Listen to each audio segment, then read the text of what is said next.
magluluto tayo ng gulay, guys.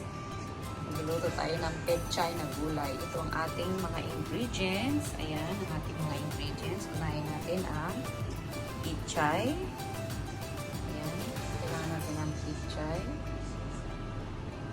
And then, kailangan natin ng mga spices, yung mga ano, meron tayong luya, ginger, garlic, and the spring onions.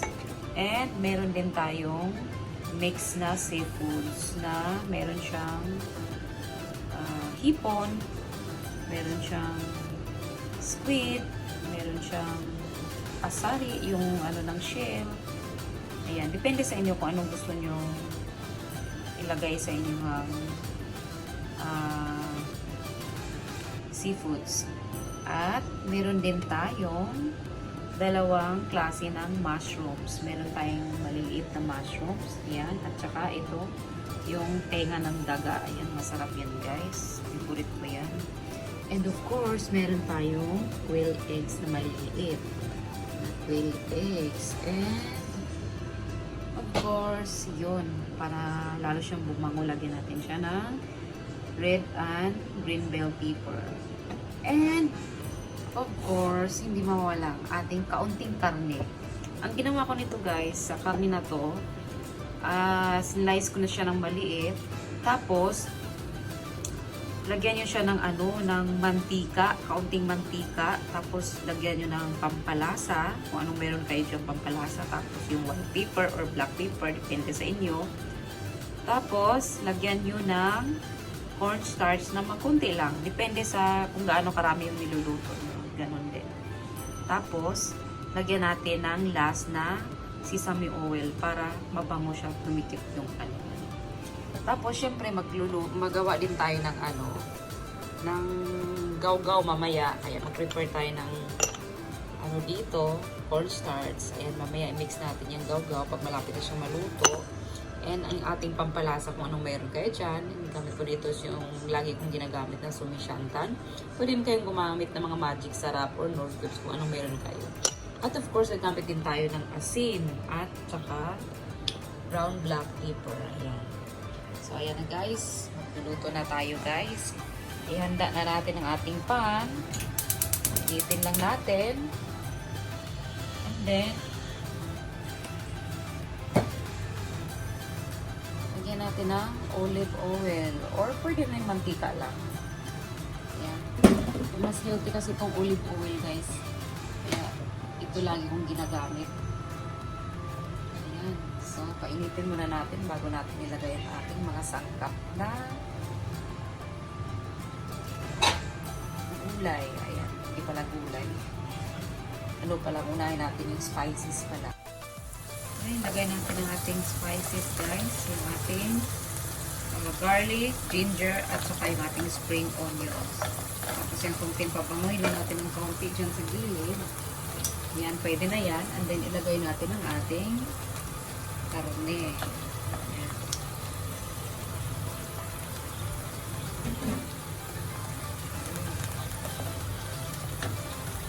Malaki naman itong ating lutuan, kaya pwede siyang hati para save siya sa gas.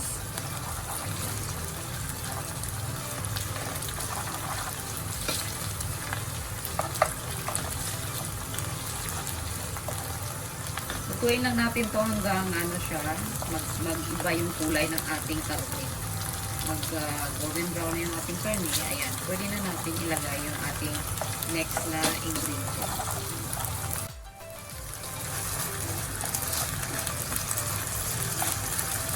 Medyo nag-change na yung kulay niya, guys.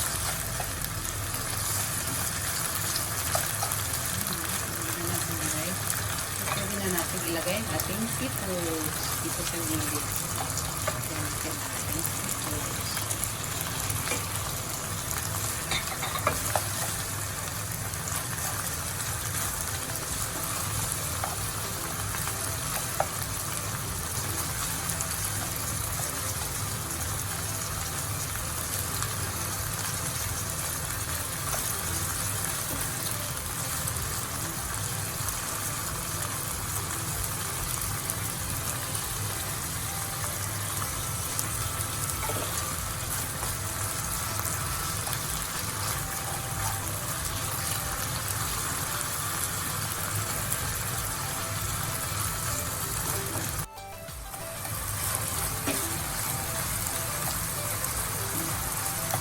And then, lagyan natin siya ng konting toyo. Mga half ano lang. Mga ganito kami ito.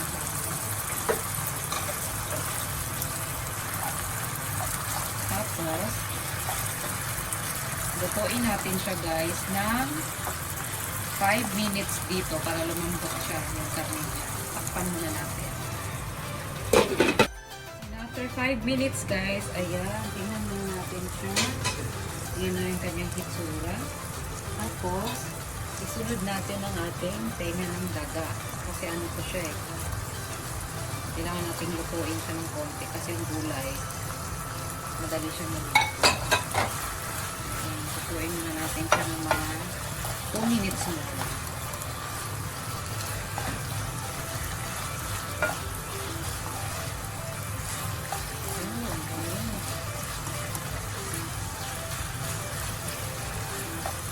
Tapos, para lumasa siya, lagyan natin siya ng seasoning na 1 spoon.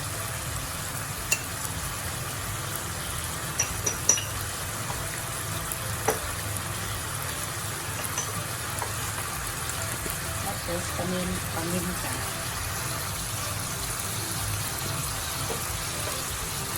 And konting salt.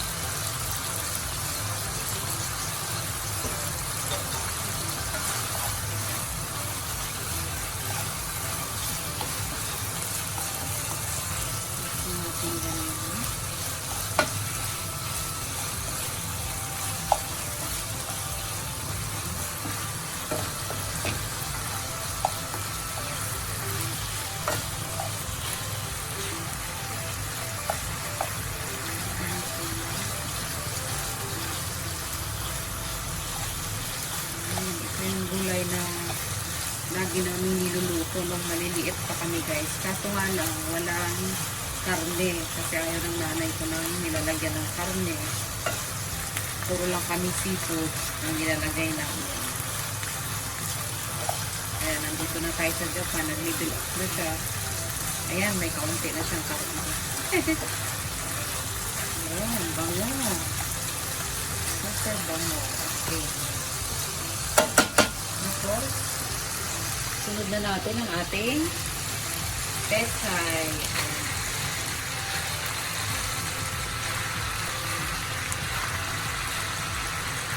Guys, nalagay natin ang ating pechay and then next natin ang ating mushroom. Maliliit ang mushroom. Sabay na natin ang ating itlog.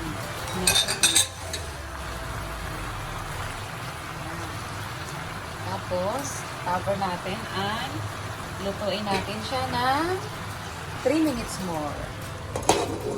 And after 3 minutes guys, ayan, tingnan natin.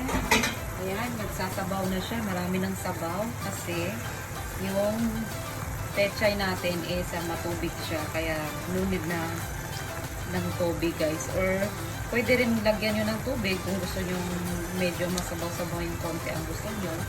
And now, ilagay natin ang ating last ingredients na red bell pepper and green bell pepper. I-half cook lang natin tong ano guys. Tutuin lang natin siya ng mga about 30 seconds lang.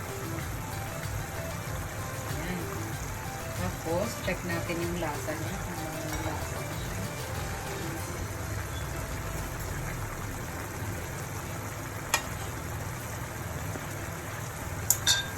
Ayan, tama lang yung lasa niya guys. So ngayon, ang last nating part na ilalagay ay ang ating gawgaw. Ang ating cornstarch. Magkuha kayo ng cornstarch na 2 spoon na maliliit. Tapos, i-mix nyo sa tubig. Tapos ito na siya. Ayan, lagay lang natin siya dyan.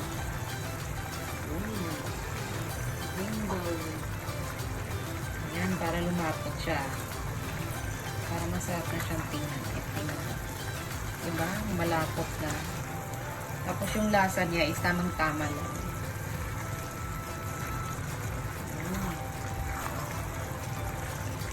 And then, pwede na ito guys. Luto na siya. Ayan o, tingnan nyo. Tingnan nyo, sobrang lapot niya. And last, lagyan natin siya ng sesame oil. And ready to plate. Ayan. Patayin na natin ang ating apoy. Ayan. Pwede na siyang i-plate. Ayan. Done.